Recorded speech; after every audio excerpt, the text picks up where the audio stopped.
Hello friends, welcome back to another episode of Reddit ProRevenge.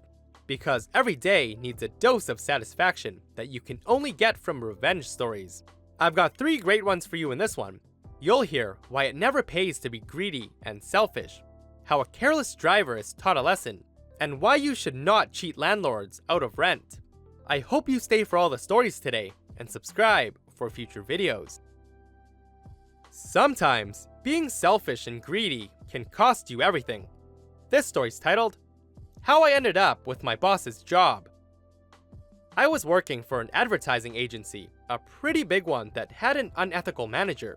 Well, when I started out, I had a manager who was one of the most unethical managers I've ever dealt with. He'd order his sales reps to do things that would increase his bonuses, which are based on margins. Example, say a client decided to buy product XYZ and their spend was $2,000 a month. He would want the agent to put up cheaper products ABC and keep the spend at $2,000, even though the client didn't agree to that. Fact is, clients generally wouldn't notice, but if they did, it could cost you your job. I was the guy that refused his demands. He would tell me to cheat the client and I would refuse. He would get mad, I wouldn't care. This went on for a while. Now, there's something I don't tell people very often. I live in a one-party consent state, which means so long as I'm aware a conversation is being recorded, I can record it without informing the other party. I had just upsold my largest client, making him even larger, but I didn't sell the products my boss wanted me to sell. He demanded I switch things around. I refused. I told him I sold the client XYZ, that's what we agreed to. I'm not gonna change without the customer permission. His exact words were, "Fuck the customer. This is your largest client. I need him on ABC or I'm not gonna make my number." I replied, "I'm sorry, but you and I both know ABC isn't right for this client and that's why he didn't buy it." He then said, "You're fired. If you can't follow instructions, you're fired." After confirming he was dead serious, I said, "If you do that, I'll have your job by the end of the month." I went home. I didn't think he'd go through with it. Sure as shit, the next morning, I'm locked out of all of our systems. I call tech support and I get told that I've been fired. So who do I call? I call our regional vice president and tell him that I have several recordings that I think he should listen to. Remember, my boss ordering me to do unethical things wasn't uncommon. So I meet up with my RVP and play 6 different recordings that I'd saved, showing my manager was pushing his agents to break the law. To which my RVP leaned back in his chair and let out a sigh, knowing he had to fire my manager. Having a sales manager that's forcing his reps to break the law is just bad business. At which point, I asked for my job back. He agreed that I'd get my job back and asked me to take the rest of the week off and call him on Monday. He told me he'd talk to payroll and make sure I got paid for the rest of the week as well. FYI, he fulfilled all of his promises with me. That Monday, I come into our Monday morning meeting, in which my RVP was there. He informed the entire team that my boss had been fired and why. He also mentioned that if anyone wanted to apply for the job, there was now an opening. So I applied for it, and after 3 rounds of interviews, I got my promotion. Sure as shit, I was right. I did have my boss's job by the end of the month. It was glorious, the first day walking into his office and sitting in his nice, big, comfy chair. Sometimes, you gotta put your body on the line to prove a point. This story's titled, Guy Speeds Out of His Driveway Every Day Without Looking. I think I may have fucked him up mentally, forever. Small piece of background info. As a kid, I was always playing rough, and at some point, even thought about becoming a stuntman. Actually, that still sounds like an awesome career. So me and my friends did the whole fake fighting thing, and I learned how to easily take hits and pretty nasty falls without getting hurt badly. I was one of those kids that always had cuts and bruises, and no idea how I got them, nor did I care. I also have always had the superpower to cause myself a bloody nose, just by picking a very specific spot. This may not sound like a superpower, but if you didn't study for a test, it was God's gift as the greatest escape plan. This story happened a couple of years ago, and it may be the worst thing I've ever done. I was 17 years old, and being Dutch, I rode my bike everywhere. I lived pretty close to my grandparents and would bike past their house on a daily basis. Their house was at a corner of a Y-shaped intersection, and there was this guy who lived on the same intersection who was the worst driver I've ever met. He would just not look when driving out of his garage and speed into the road. He had nearly hit me twice already, and every time, he just cursed at me to get out of his way. Now, you have to believe me when I say this, but I'm not a vengeful person. But something about this just annoyed me so much. My grandma also loves to ride her bike around town to do groceries, and I knew I had to do something before my grandma would get hit. I asked Grandma about the man, and she told me what I already knew. The guy was an asshole, and everyone did everything wrong, except for him. I told my grandma what I was planning, and if she would help me. She eventually agreed, and together, we made a plan to teach him a lesson he would never forget. I decided to hang out around the guy's house for a couple of weeks to take note of when he left for work every day and how fast he was going. I worked everything out to the smallest detail, no room for errors on this one. I started practicing my falls again and looked up some tutorials to prepare myself for the performance of a lifetime. One sunny Monday morning, I get up and start stretching and warming up my muscles. Today is the day. I grab my bike and drive it just around the corner of the guy's garage. I mentally prepare myself and start my bloody nose with ease, making sure to get nice and bloody in the process. Then I hear it. The garage door opens. I now have 3.7 seconds before he would be racing out of his garage. Like I said, every detail, no room for error. I start driving my bike as fast as I could and get ready for the impact, and let me tell you, it went beautifully. I was no longer sitting on my seat and had my left hand already off my handlebar to help with the impact of the car. I rolled over the hood and windshield of his car and landed in a nice rolling motion as I taught myself all those years ago. I ended up hitting the ground on the passenger side of the car. All in all, the whole accident took less than a second, but I still remember it as if it happened in slow motion. The guy was freaking out as he thought he'd just killed a guy. And if you were just looking at the amount of blood on his car, it wasn't that much, but on a white car, every drop stands out. You would agree.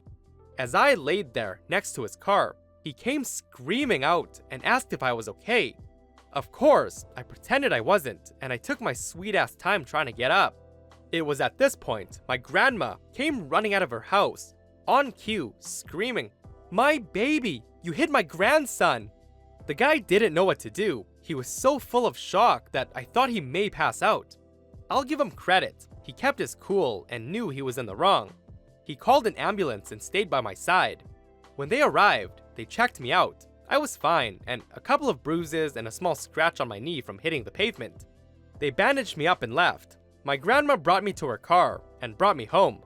A couple days later, I ride my bike past the guy's house again and notice a piece of paper on one of the car's windows. It said, "For sale, call this number." I asked my grandma what happened, and word on the street is that the accident left him traumatized, and now he refuses to drive, taking public transit everywhere and selling his car. My grandma's happy that she can ride her bike without having to worry, and I'm happy that I don't have to worry for her life.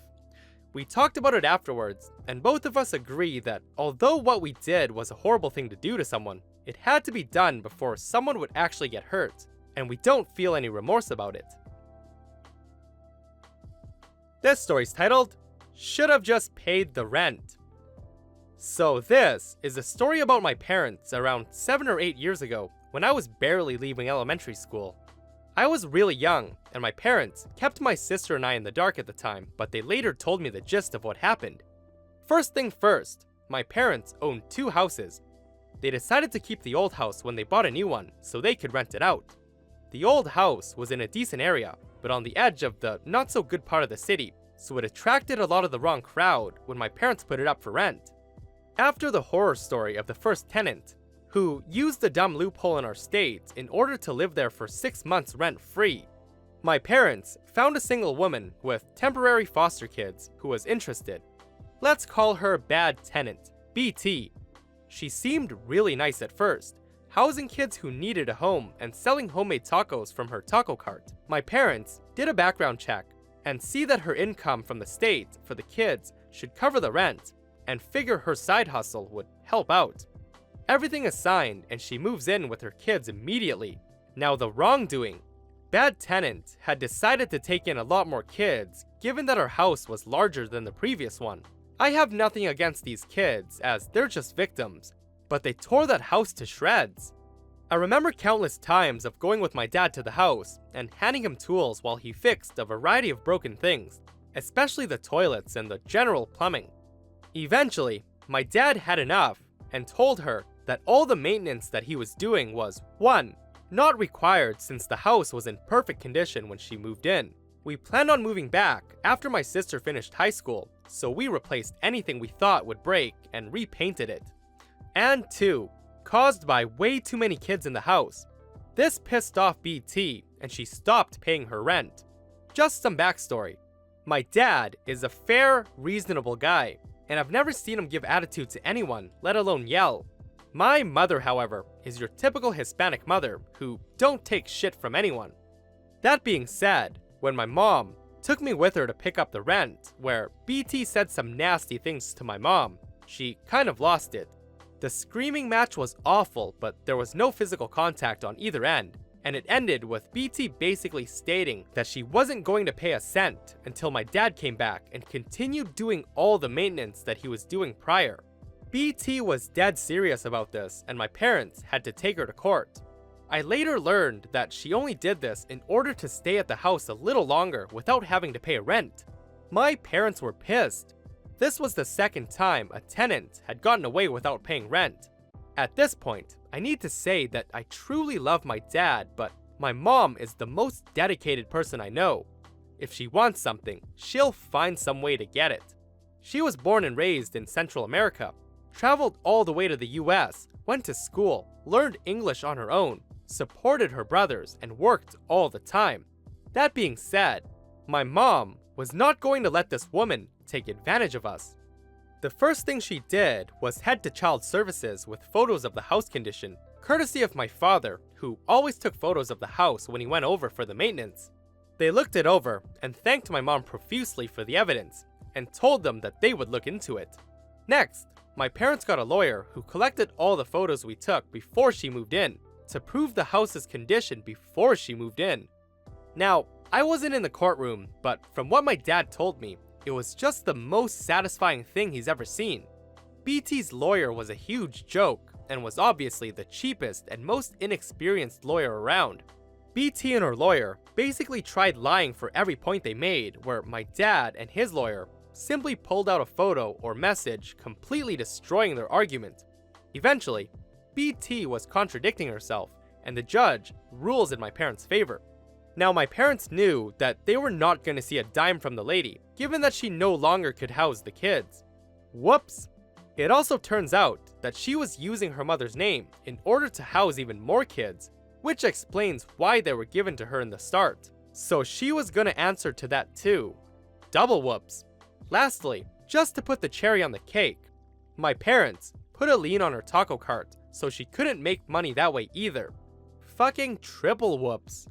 This might not be enough for this sub, but you need to understand that my parents are hardworking people who made something out of themselves when given nothing. Piece of shit people shouldn't take advantage of hardworking people.